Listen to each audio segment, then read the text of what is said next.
evening, depending on where you are logging in from. What time is it in Greece? I just saw Greece pop up. That's something. Welcome, everybody. I want to make sure that I do a quick tech check before we get started. I want to make sure that you can hear me and that you can see the PowerPoint. That's going to be the most important thing, that you can see the PowerPoint and you can hear me. Perfect. Alrighty, so I'm going to go ahead and introduce myself. I am Joy Berkheimer. I'm a licensed marriage and family therapist working out of my private practice in Boca Raton, Florida. So I work with couples, I work with individuals, but everyone that I work with, somehow there's a connection to a relationship that's not working for them, whether it's a relationship with other people, like family, friends, or the relationship with yourself, how you identify the story that we tell ourselves and things like that. So today, one of the things that we're going to be talking about, or the main thing we're going to be talking about, is perfectionism. So my practice is based off of like mindfulness, positive psychology, things like that. So a lot of the concepts that I'm going to be teaching about today are going to be coming from those backgrounds. All right. Looks like there might be a little bit of a delay. So if I see some of your text messages later, I apologize. Okay. So just so you know, the way that I do my group, I don't do like a Q&A at the end. So I will be taking questions throughout the group. If you saw up top in the beginning of the chat, I will take maybe 2 to 3 questions per slide, but I'll try to get in as much as I can. If you do have a question for me, I do have Q&A mode on. So just hit the question mark so I know the question is for me. If you have feedback for somebody else, that is perfectly fine. You just go ahead and respond directly to that person by clicking on their little chat bubble under their name, and it'll respond directly to the comment that they made. Trying to think if there's anything else. If I do miss questions, that's perfectly fine. If you want to have your question answered, you can either email me or you could direct message me. I will be answering any questions that I missed that you send to me tonight on a live at 6 p.m. Eastern Standard Time. Okay, so that's going to be on Instagram if you're interested in checking that out. And it's recorded, so it'll be there afterwards on IGTV if you want to watch it. But this particular groupinar will be emailed to you, so you'll have access to it for 7 days. So even if you have to leave early, you will still get the full group, okay? All right, and I also have some tips and tools above if you want to grab any of those. So let's go ahead and get started. So how many people are here because you know that you deal with perfectionism, you are thinking you might deal with perfectionism, or you're in a relationship with someone who is potentially dealing with perfectionism? Yes, one. The perfectionist. Deal with perfectionism. And I try to be clear about saying perfectionist and deal with perfectionism because I want us to be able to separate it out, right? Like it's not necessarily a title that it's like saying I'm a pilot, right? Like if I know how to pilot, I'm always going to be a pilot. Like that's who I am. But being a perfectionist, it makes it like it's permanent, and it doesn't have to be that we show up the same way in life. Definitely personally, the hell out of myself. Yes. I think I put pressure on myself to do well, but maybe not as not perfectionism. So we'll look more closely at the definition of perfectionism, and you can see if that's something that does line up with you, okay? So I want us to understand what's behind perfectionism, right? And how to start to move away from that anxiety. So I will give you some tools at the end to start to move away from the behaviors that show up for us. And I say us because I am a perfectionist, so to speak, in recovery. So anything that I'm teaching is something that I've had to utilize myself. Where are the resources you talked about? I'm not sure what resources did I talk about? I may be talking about the resources, meaning what I'm going to talk about today, but I'm not sure. Oh, if you meant there's a link above. I apologize. There's like an orange link on the top of your screen that you can click on. Yeah. Okay. All right, so let's look at the definition of perfectionism. So the psychological definition of perfectionism is a personality trait characterized by a person striving for flawlessness. and setting high performance standards accompanied by critical self evaluations and concerns regarding others' evaluations. So basically, everything has to be flawless. I'm like, do people other than Beyonce actually say flawless? But the more I have been in my practice and talked to people, yes, I've had someone sit right across from me and say it has to be flawless. I'm like, really? That's such a high standard. Like, I got anxiety just listening to that. But it is a way of thinking, right? And then we have this thinking where we are attacking ourselves. We have a lot of negative self talk, and we have the assumption that other people are judging us just as harshly as we are judging ourselves, right?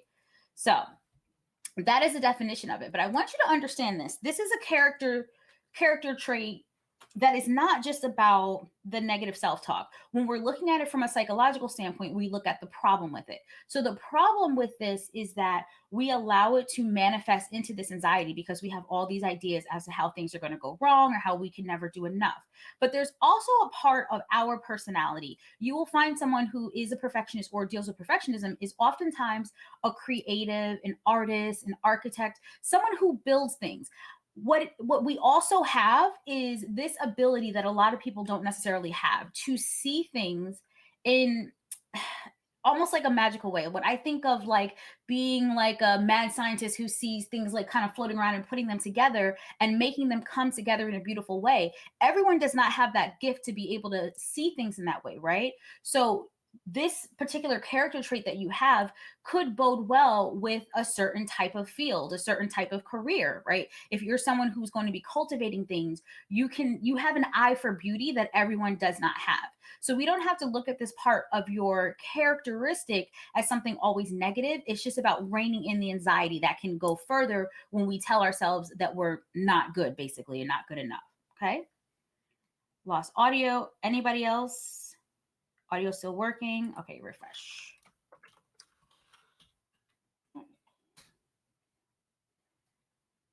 All right. Good. So still working. So let's look at some of the ways that perfectionism could be showing up in your life. Okay. So these are 5 different ways, and they can, go into all types of details, but these are the 5 main ways that we'll see perfectionism show up for us. So it keeps you stuck. So that means when it's time for you to make a decision, maybe it's for work, maybe it's a decision that's personal to you, maybe you're working on a project, right? You will get stuck in this whole idea of like, well, if I go this way, that outcome is not going to work for me. All right. So if I go this way, that outcome looks even worse. If I go this way, that outcome is mediocre. I don't like it. You know what? I don't like any of the possible outcomes. So I'm going to stay right here. So we can stay stuck in our situations and our thought process because it's not going to be good enough.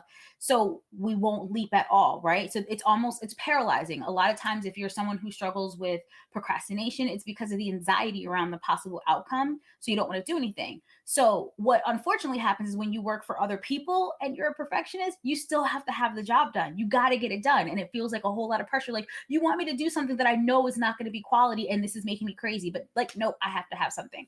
I had a client who was dealing with perfectionism and she was a journalist. So every time she had to write an article, it was a whole thing that would go on for her. So it was a lot of anxiety. Okay. Leaves you unsatisfied. So say you are forced to go ahead and make a decision, or you just decide, I'm going to go ahead and do it. Right. So you do it. You're like, okay, this is actually going a little bit better than I thought. You get to the end. It's not horrible, but still it's like, you know what? It's not that great. So I should have just stayed where I was. I knew it wasn't going to be good. Right. So it's a consistent thing of not feeling satisfied. Causes black or white thinking. So what this is for someone who's dealing with perfectionism, everything is either amazing or it's tragic. There's nothing in the middle. Just those 2 things, right? So this is my 2.5 career. So at some point I was a wedding planner, and at that point I was not in recovery.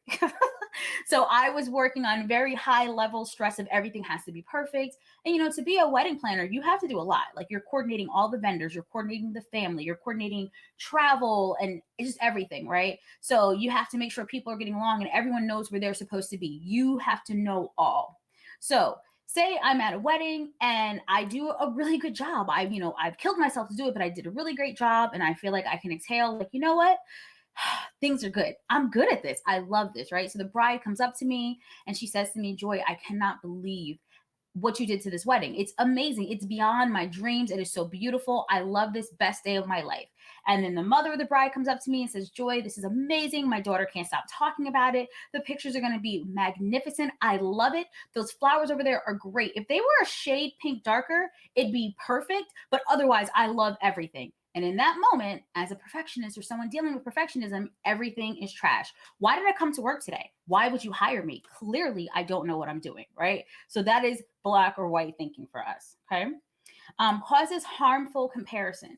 So what that is you walk in a room, look across the room, and you see somebody who maybe doesn't dress the way that you would prefer. You hear them talking about their job. You're like, I wouldn't want that job. And you see people around them and you feel like people are looking at them funny and they're snorting when they're laughing. You're like, I'm not going to go over there and talk to that person. I don't want anything to do with them because I don't want them to make me look bad, right? So you walk away and separate yourself in a space of arrogance, right? Like, I'm too good to be around you. Okay. And then you walk and you see on the other side of the room, there's this magnificent goddess just like talking to everybody. She's super charming. You love her dress. You know who made it. You love her career that she's talking about. You want to practically be her. Like, she is just amazing. And you don't go over there and try to learn something from her. What you do is you look at her and you say, she's so great. Her light's going to be so bright. It's going to shine on all my faults. So I'm going to stay away from her. So in this instance, you separated yourself again from somebody that you could learn from in a space of lower self-esteem. You start beating yourself up about how come I'm not there? How come I'm not that good, right? So this is a harmful comparison that goes on and makes you afraid of change. If you were in your prime, so to speak, in high school, you were the cheerleading captain, you were the captain of the football team, you were in great shape. You can become very obsessive about staying the same, right? Doing everything you can to be in this perfect position you were before instead of allowing yourself to evolve into something beautiful that you are right now, right? We can also do this with our relationships. We can be in a relationship that we know has expired and no longer really works for us, but everyone around us is like, you guys are just so perfect. It makes so much sense. You guys have the same idea about your careers and how many kids you want and blah, blah, blah, blah. And it looks perfect. So you don't want to mess that up, right? You don't want to mess up that perception that everyone has of you having this perfect team and this perfect relationship. So you will stay right there. Okay. So let me scroll up and see. Are narcissists also perfectionists? This is so interesting. So I get this a lot where people are always trying to assign a particular diagnosis or trait to a narcissist. A person. So first of all, narcissist, that actually means a person with a narcissistic personality disorder. Okay. No, they don't have to be anything else to have a personality disorder, right? They may deal with similar traits of some of these other things, but one thing doesn't identify them like, oh, perfectionist on the list. That's definitely a narcissist. That's not on the list for diagnosing. So, no, not necessarily. Someone who's dealing with that personality disorder actually, they can seem very harsh. They want things to be right because they have a lot of anxiety about things not being right. There's actually a different personality disorder around perfectionism. So, but this person is probably, unfortunately, one of the most insecure people on the planet. Like, that's a part of the struggle that they have, that they actually really don't feel good most of the time. Okay. And like being stuck in the mud, yes. Keeps you stuck, paralyzed by anxiety, yes.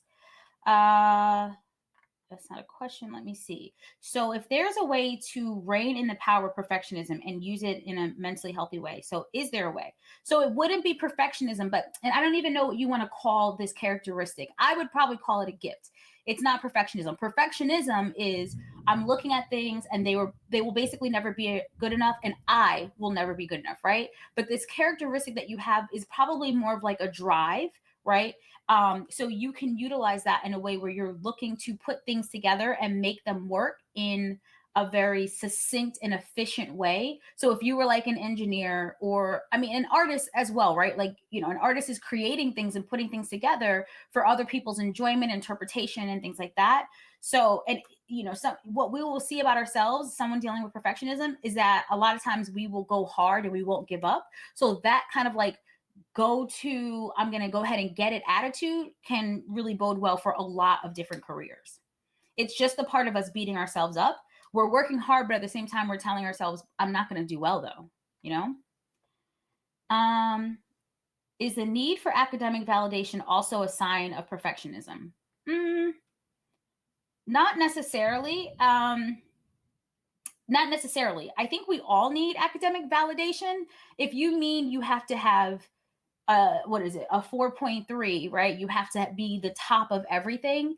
It may not necessarily be that you are dealing with perfectionism, but you could have like a performance, how can I say, not a performance anxiety. There's an anxiety of, if I don't have this thing, that I won't be accepted by someone else. So, and I am going to talk about some of the history around that in terms of perfectionism, but you may not be a perfectionist if it doesn't go to all areas, right? So are you just like that in your academics, or you like that in every area of your life? This may be something that is directly correlated culturally for your family, that you have to do well in this in order for you to be looked at as a good daughter, a good son, a good person. Like, you may have been taught that, which is a little bit different than perfectionism. It's more widespread, right? Perfectionism is more the idea of like, I'm really not good enough. And yeah. And let's see.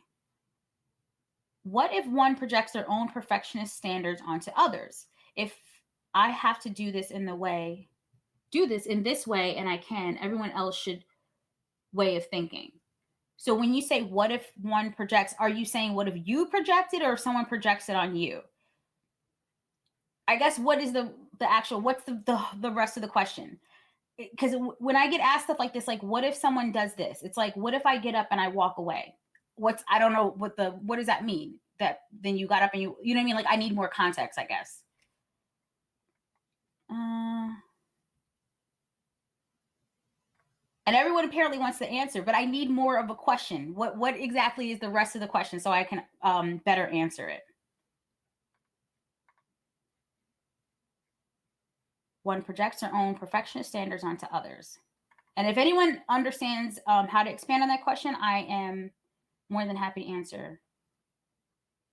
Yeah, so I get what you're saying. It's my way or the highway. What's the question? Are you saying, should I beat this person up? Should I quit my job? Should I drink juice? Like, I need the rest of the question.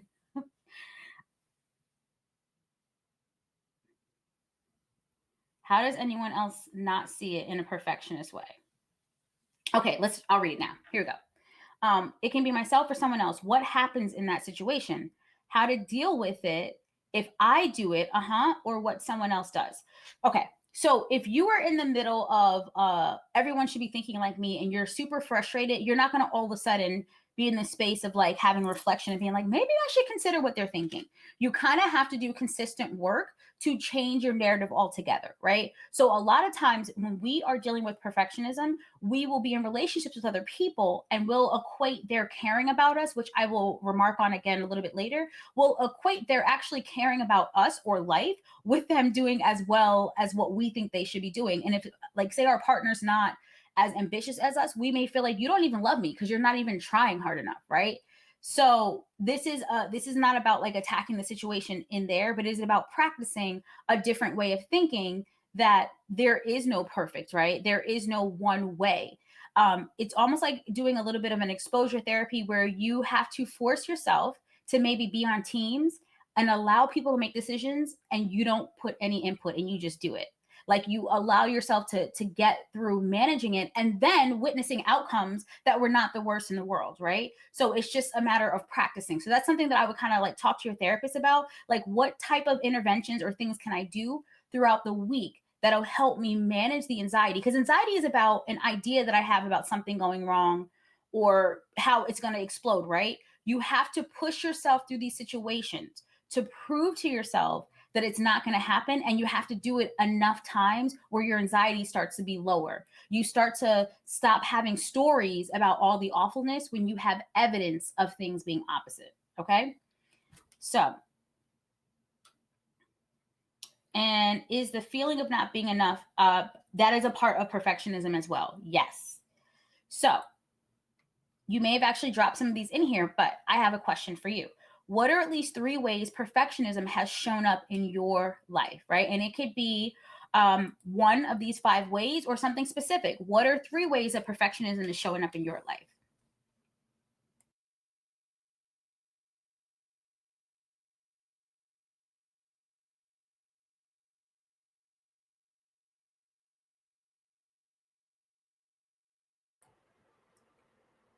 constantly not feeling good enough, keeps me stuck, trying to pick the right workout, and then takes away from actually exercising. Okay, sometimes my perfectionism feels like a compulsion, like I cannot help correct things that are wrong, even just in some random word file sometimes someone sends me. My problem is that my job, publishing, yes, aims for perfection. Yep. So it's like being a diabetic baker. I can't escape it. Should I get a new job? I'm never going to tell anyone to get a new job. However, if you like, what if you did have a disability that prevented you from doing your job?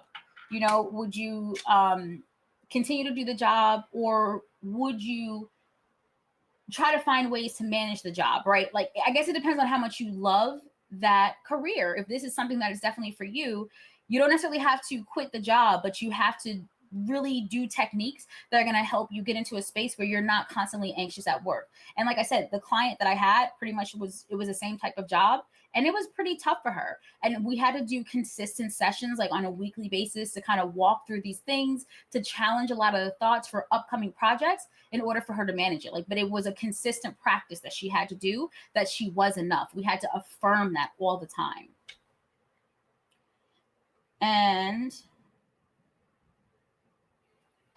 WL1, I will be answering that at the end. Comparing my academic performance to others, afraid of not being the clever girl everyone perceives me as. Yes.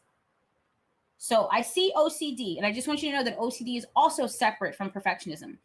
So I saw the word a compulsion. So OCD is obsessive compulsive disorder, meaning you are someone, you have a thought about something and you have a compulsion to do a particular behavior to bring the anxiety down around that thought. That's not the same as perfectionism. So you can have perfectionism and you can have OCD at the same time, but having OCD doesn't mean that you're a perfectionist, and vice versa. People pleasing, absolutely.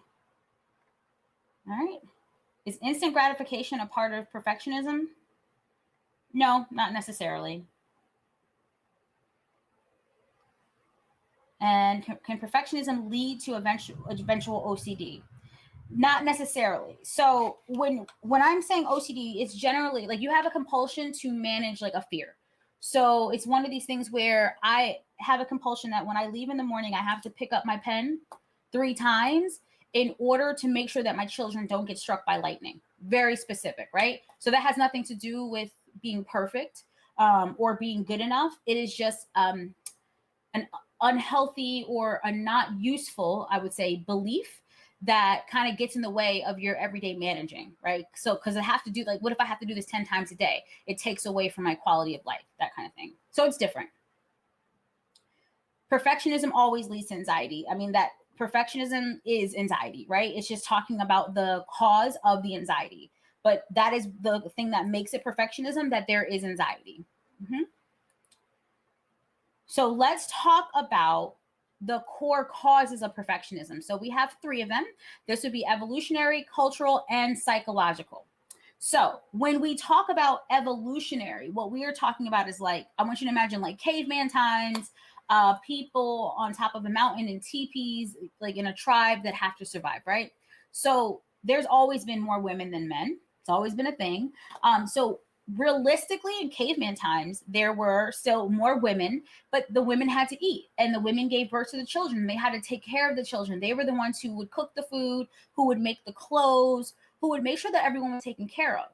And the men were hunters and gatherers. So they were the ones who would go out, they would hunt the meat, and the woman would take care of pretty much the rest of that, right? But in order for somebody to bring you back this meat that has your clothes, that has your food, so that your children can live, like, you literally are there to protect these people, you have to be chosen by a caveman for him to want to do that, okay? So we already kind of started out with this mindset of, I have to be enough, I have to be seen and heard in order for me to survive. It became a survival thing. If you are living in a tribe, a lot of times in a tribe, everyone has a particular belief. They are worshiping a certain god, they have certain rituals and practices. And if you decide that you don't want to go along with the practices, they'll identify you as something. There's always a name for someone who's the opposite of what everyone does, right? And it scares them. So if you don't, fit in or just get along to go along, what the tribe will often do, or what they would do, is they would kick people out of the tribe. So if you are at the top of the mountain in the middle of the winter and you get kicked out by the tribe, it was guaranteed at that point in time you would die. Either something would eat you, you would freeze to death, you would be done. Okay. So again, it came back to a survival thing that I have to be enough. I have to be chosen. Love and belonging is a very important thing because of this original wiring that we have. Obviously, now if you leave, you can go live in an apartment. You can actually live on your own. But that's a lot of that stuff is historical and kind of still in us evolutionary. So cultural, when we talk about that, we're talking about social media, we're talking about reality TV, not reality TV, anything that is in media that you're looking at, right? We start to do a comparison. If everybody on Facebook is talking about how they just got engaged, they just got a new job, they killed it during COVID, they made it work for them, that kind of thing. We're like, well, how come everybody else is living their best life? What's wrong with me, right? Especially if you're looking at people from your same culture, say they have a certain body type or they have a way that they talk or they move, and you feel like I'm not enough because I don't connect to that part of my culture. What's wrong with me? So it really makes you question yourself and compare yourself to everyone. But no one's putting up there that they just had a miscarriage and that they couldn't get the last 3 jobs they applied for and that they are terrified and dealing with depression, right? They don't say that kind of stuff. Then when we look at psychological goes back to like our childhood, our caregivers, our significant people in our lives. I don't know if anyone's ever seen an old movie called Mommy Dearest, but it was an actress. She was I don't know, probably in her late 40s or something like that. But she had 2 young children. She's in Hollywood in like the 50s. She feels like she has to be perfect, but she also has a personality disorder. She's either borderline, she could be narcissistic personality disorder, actually. But she was someone who had, she needed everything to be perfect, right? She dealt with perfectionism, or she at least dealt with the anxiety of this has to be right or I'm going to look bad. So a person who's a caregiver who has that type of personality, they are very much like, you are not a person, you are a part of me. They don't look at their children as separate beings. It's like their leg walking around the earth, right? So my leg has to look good all the time. You have to wear this, you have to look like this, you have to sound like this, right? Or I will have anxiety, so get it together. So what will happen with a child of a caretaker like that? They may not really notice it right out. Say they come home and they got a B on a paper and they're like, oh, I got a B on this test today. And your mom doesn't really say much. You're just like, okay, whatever. And then one day you come home and you won the talent show or you got an A+ on this really hard midterm, right? And your mom is like, oh my God, that is so amazing. You're so beautiful. Let me sit and talk to you for hours. You want to go out for ice cream? Let's talk about your friends. Let me give you a hug. Oh, I'm so proud of you. So it's not the necessarily that you were deprived and you realize it, but once you realize that when you did good, you got affection, you got what probably looks like love, right? And you're like, oh my God, this is what I have to do. So as a child, you make this equation of when I do better, when I do well, then you love me. And so we bring that into our adult relationships, even our romantic relationships. We feel like we have to get up and be perfect because I want you to continue to love me. And then we can put that pressure on our partners as well. Well, if you loved me, you would do better, right? So this can spread out into all of our relationships and our idea of our worth of self. Okay. Okay. So I know I missed a lot of questions. Like sometimes I felt like I didn't finish act the right way, even though I tell myself it would be, maybe I just want to be a good closure. Okay, I'm not sure if you're responding to something else. I'm not really sure what that question meant. Is there a relation between autism, black and white thinking, and perfectionism? Are people with an ASD oftentimes perfectionists as well? It's not necessarily, when we're talking about being on the spectrum, and the spectrum is a spectrum, right? So there's so many different types, but in terms of black and white thinking, it's not about because I don't feel like I'm good if I don't get this right. It's more like it's just the way it's supposed to be. Why can't you see it that way? There's a different relation, and there's not necessarily a talking bad about yourself. Now, it could happen. That could happen to anybody, whether you're on the spectrum or not. But that's not necessarily like a direct thing of, oh yeah, definitely you're going to be a perfectionist. But yeah, can you have ASD and then be a perfectionist? Absolutely, right? But you can still have black or white thinking because you're on the spectrum, not necessarily just because of perfectionism. I hope that made sense. Okay. Let's see. So psychological would relate to my adoptive mom being a narcissist, and my needing to address all of her emotional needs perfectly. Absolutely, that's absolutely what it means. Okay. And can perfectionism feed into our or contribute? Sorry, into or contribute towards social anxiety? Yeah. So it can feel like a social anxiety, like I don't want to be around people, I don't want people to see me, because if you're consistently feeling like you're not going to do it enough, like I'm not going to dress well enough, right, and people are going to say this thing about me, people are really not going to like me, so you have a ready to go narrative around not being good, so just people looking at you, it would cause a social anxiety where you don't really want to be amongst the people. It could also make you overdo. So I could say when I was really in the throes of perfectionism, I think I've gotten a lot better. My work has made me a lot better. So this is years and years of work. But definitely the way that I dressed was so important, right? Because if I already had a narrative of not being good, everything on the outside had to look 100%, right? And what's funny is I would deal with social anxiety, but nobody would know, and everyone believes I'm an extrovert when I'm absolutely not. So that is all things that you come equipped with when you're constantly trying to fight this narrative and look good enough for people to accept you. Okay. Can you elaborate more on child being part of the person thing? Oh, okay. I think you're saying, okay, so if you have a parent who deals with one of these personality disorders, a lot of times if they are a perfectionist, if they deal with a very high level of anxiety around how they look and how they appear, they oftentimes do not see their child as like a separate being. It's like you're a mini me. So you're a mirror of them. So if your clothes are mismatched or dirty, if you don't have the best grades, to them, it is a direct reflection on them. Like they can't separate the two. It's not that they want to not consider you, it's that their anxiety takes over so much of them. They just need you to be perfect so you can manage their anxiety. Right. So, okay. And I mentioned before, we said, are there good qualities in perfectionism, or is it all bad? Perfectionism, in and of itself, is the negative space of talking poorly to yourself and having anxiety around what's going to happen, that it's never going to be good enough. But what I said earlier is that a lot of times, those of us who deal with perfectionism, we do have because it's known as a character trait, but there is a character trait of it all that also makes you like an architect, someone who can see things more clearly than others.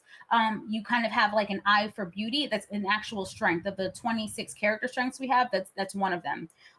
So there is a strength in it if we can learn to manage the negative narrative that happens. Okay. Okay.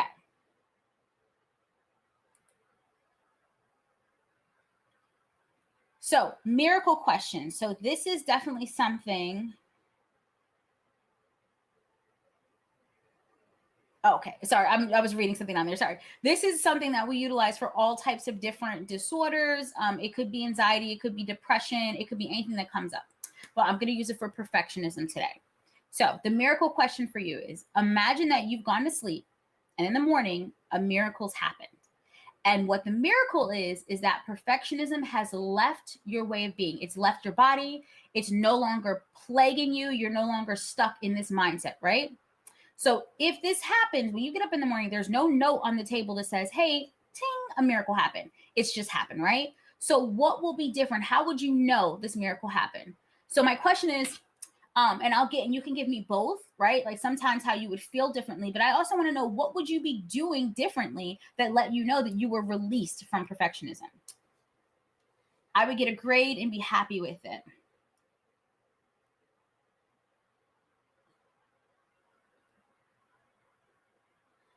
Miracle answer: the stress of trying to constantly be perfect has gone. I can go with the flow and probably allow others to have some grace. Ooh, allowing others to have grace. That's a good start, honestly, right? Like practicing giving grace to others, because guess what? We're the hardest on ourselves. We'll probably give grace to ourselves absolutely last after we've practiced all the other things. Not ruminate on decision making, going out, do new things. I'm not an expert pro at all the pressure off, no anxiety, no comparative thoughts, do and create more. My husband would clean the house and I would be fine with it. Is that perfectionism or is that a standard? I don't know. I would focus on pleasing myself and not others. I wouldn't weigh myself. Yes. Starting new things wouldn't feel so impossible. I would clean knowing exactly where to put everything. I wouldn't spend so much time on self improvement. Yeah. Wait, I gotta read this one. I would be able to wake up when others are around and not pull my eyebrows out and start things easier. Yes. My brother's ex-girlfriend, one of the things that she used to do, she's very, very pretty girl. She's beautiful. Woman. She's older than me. But anyway, she would get up in the morning at like 5 or something like that and do a full face of makeup. And anyone who has makeup, you know that really doing your makeup takes a minute. It can take 45 minutes, right? So she would get up, do her full face of makeup, and then get back in the bed so that when my brother woke up, that's what he would see, right? Lots of pressure for yourself. And the other person doesn't even really get to know who you are. A lot of people will feel like if I don't have makeup on, people are going to think I'm sick because they've seen you so much putting on your makeup. They don't even know what regular you looks like, right? The exact same thing. And I wouldn't take the makeup off until my then partner was asleep. Yep. Lots of pressure. So I have a challenge for you. This is my challenge for a small thing. Now, I don't know if you guys were, let me see. I'm going to scroll back up. Be able to relax, positive inner dialogue, finish tasks. I want you to think of whatever feeling you identified. If you didn't identify a behavior, right? I want you to think of a small thing that would be a reflection of you feeling differently. That, like, if you felt like you could create more, right? What's a small thing that you would create? Focus on pleasing yourself. What's that thing you would do if you were pleasing yourself, right? Let me see. Create more, wake up in the morning. So I want you to think of a very small thing, and I want you to do it tomorrow. My challenge to you is not to just watch this grouping and talk about it and take notes and maybe talk to your therapist about it a little bit. No, I want you to do this one thing as if this miracle has happened tomorrow. Okay? Morning, ended up working. Okay, this is something different. So I don't see any questions that I necessarily need to answer. You guys are asking about marvelous. I'd immediately be trusting others more. So ML, what would be a signal that you were trusting someone? Like, what would you maybe trust someone with?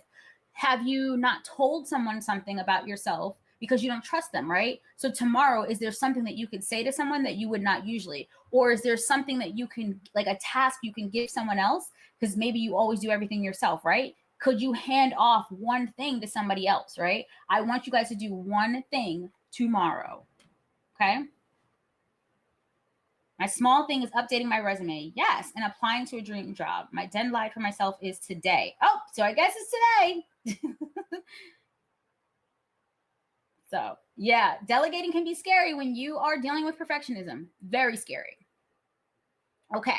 So, how do we begin to overcome perfectionism? The first thing is going to be taking the challenge. Challenge yourself. Listen, if you want to be perfect at something, be really good at challenging yourself, right? You have determination. I know as someone who deals with perfectionism that you have determination. It just often goes in the wrong direction, right? Of beating ourselves up, of telling us how much we're horrible. We're like, and this is no offense to anyone who loves football, but we're like football coaches in our head. Every football coach that I have ever seen has never been like, you guys are so awesome. You could do it. You're going to win today. I believe in you. It's like, you suck so much. Stop sucking. Right? Like, and this is the conversation we have with ourselves, and we need to have a different conversation with self.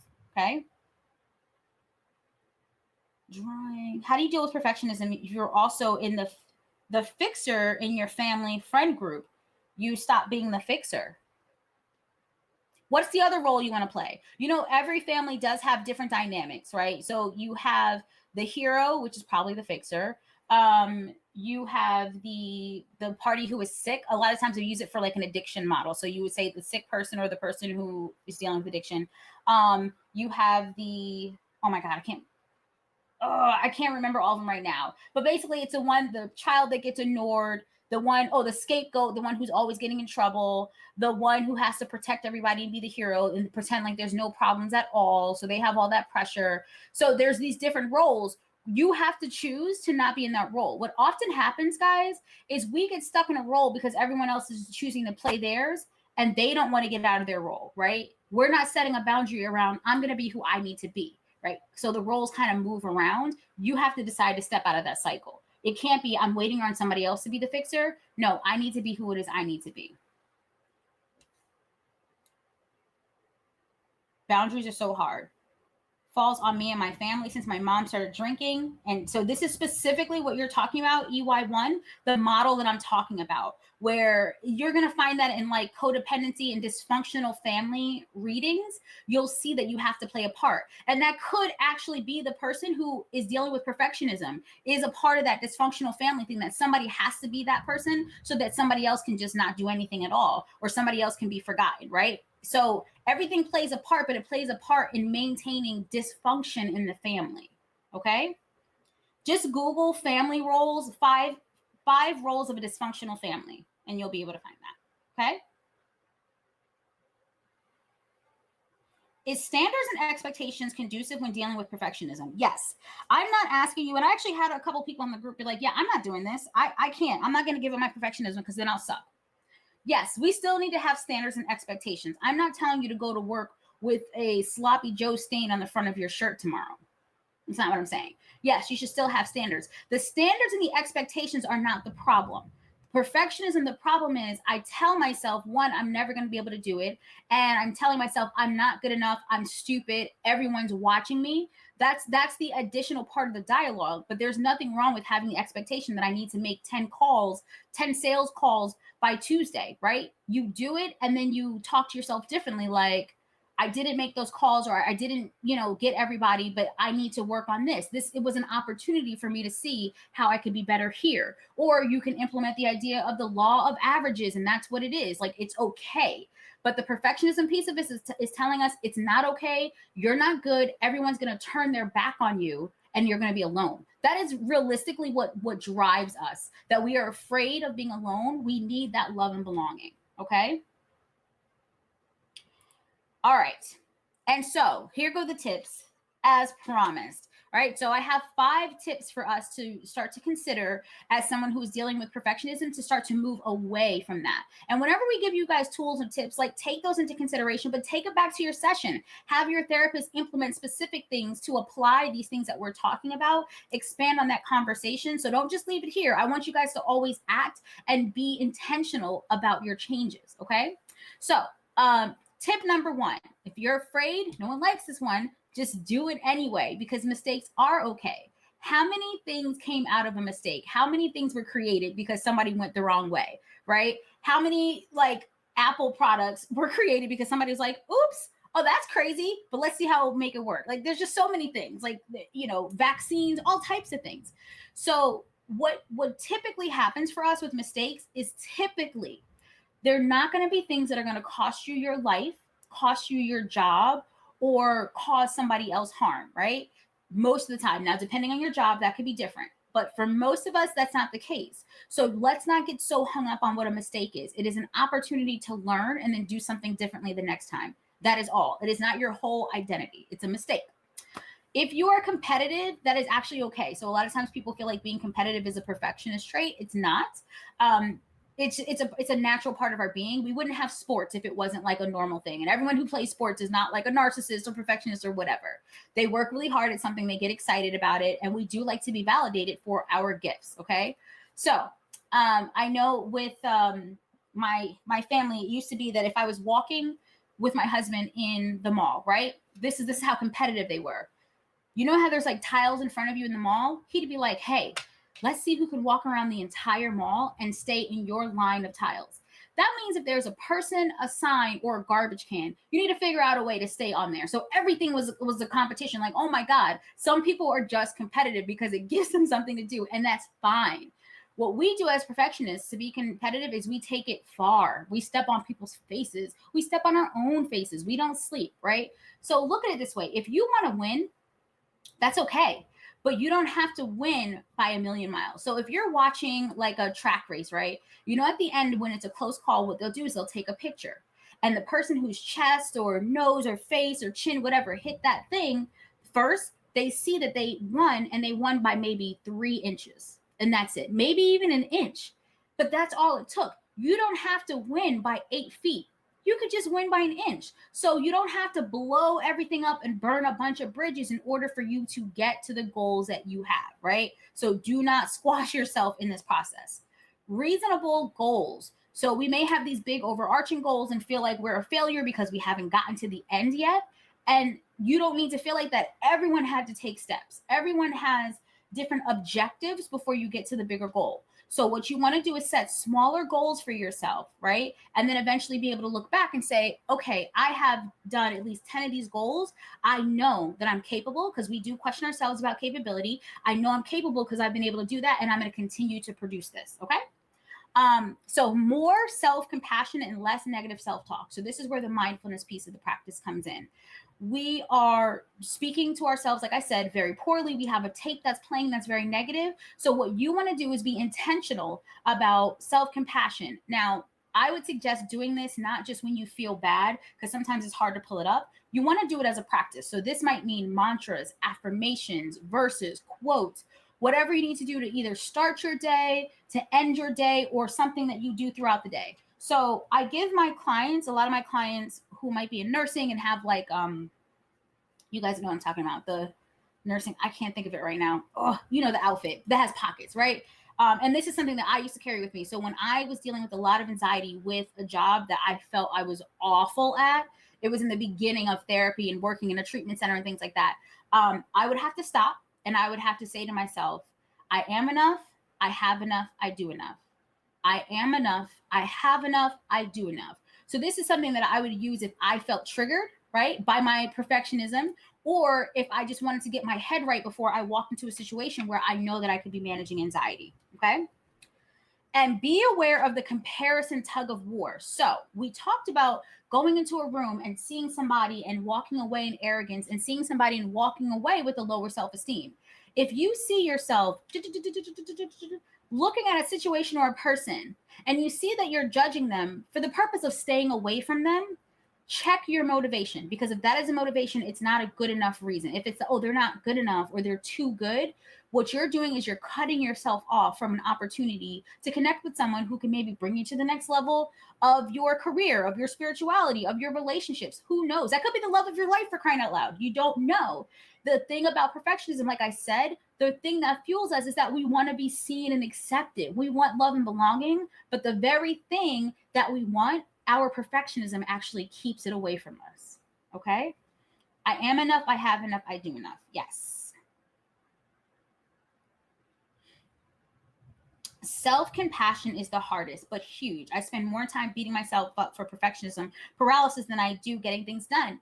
It is huge. So you have a default tape right now. And the default tape, if you're dealing with perfectionism, is that you're not enough, you're not good enough, you're not good. So you have to be intentional about changing the tape. That's why I'm saying, guys, you need to have consistency around practice. You don't want to just do it at that time. Like for people who have a yoga practice, who go to the gym, who go to church even, like they know I have to pour into myself on a regular basis. I can't just go once a year. I have to consistently do it and keep my muscles strong. I have to keep my default of just sitting down and eating whatever. Like I have to stave that away and come up with a new default, right? So it's practice, and have your therapist help you with this practice and maybe implement some different things for you to keep this going. I personally love the affirmations and mantras, but that's just me. Okay. I'm never sure where the perfectionism starts and the ADHD executive dysfunction ends. New default, yes. Can being at the receiving end of criticism, nitpicking, and mocking create perfectionism? It can, but not usually as an adult. generally we've already had some things that were playing, and that person poked at a narrative that was like a little ninja in our head already there, that had been implanted there, maybe by bullies a long time ago, by your parents, maybe by your sibling, maybe by your church, who knows, right? So if it's as an adult, it's just something in you that was already triggered, because someone who's not dealing with perfectionism can get criticism and nitpicking and mocking, and they're still not going to feel good, but they may respond in a way where they say something back, where they leave the situation, they put up boundaries. As a perfectionist, we're not necessarily going to put up like healthy boundaries, like you can't speak to me that way, because we believe it to be true. We may not verify that with you, or we will completely hide and pull away because we cannot manage the overload of that criticism. Okay. All right. So, which of these tools that I talked about do you think that you can start to use now to unlock more of your self love? Thank you for these articles you guys are sharing also.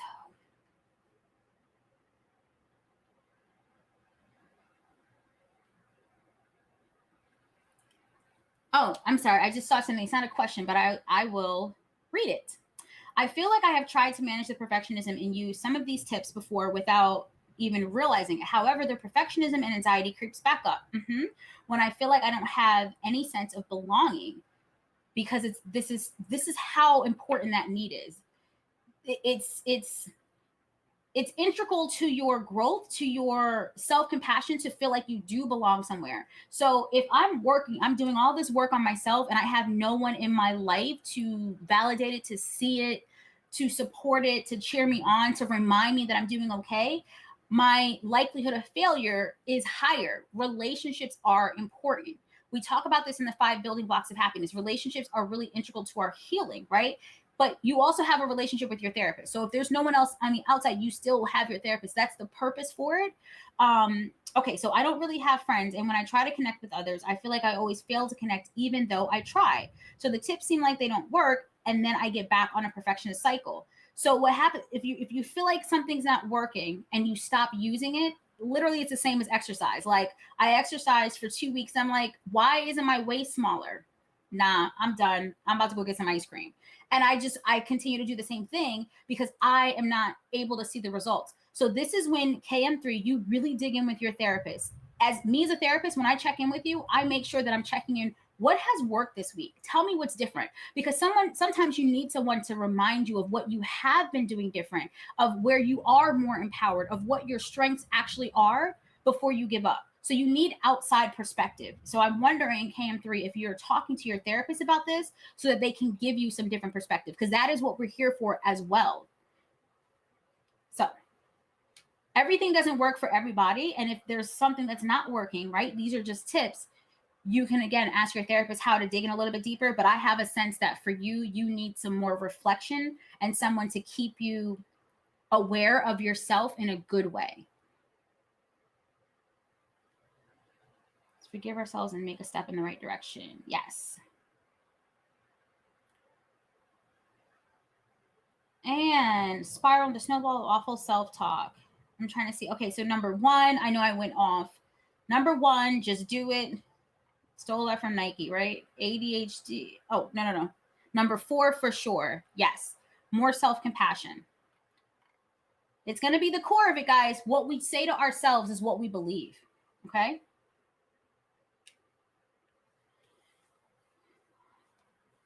Hard on ourselves. We're doing our best. Yes. You are. Yes, we are our own worst critic. That's a part of what we're dealing with, right? That we are harder on ourselves than anybody else could ever be. And we have the assumption that everybody else is thinking the same thing about us. Okay?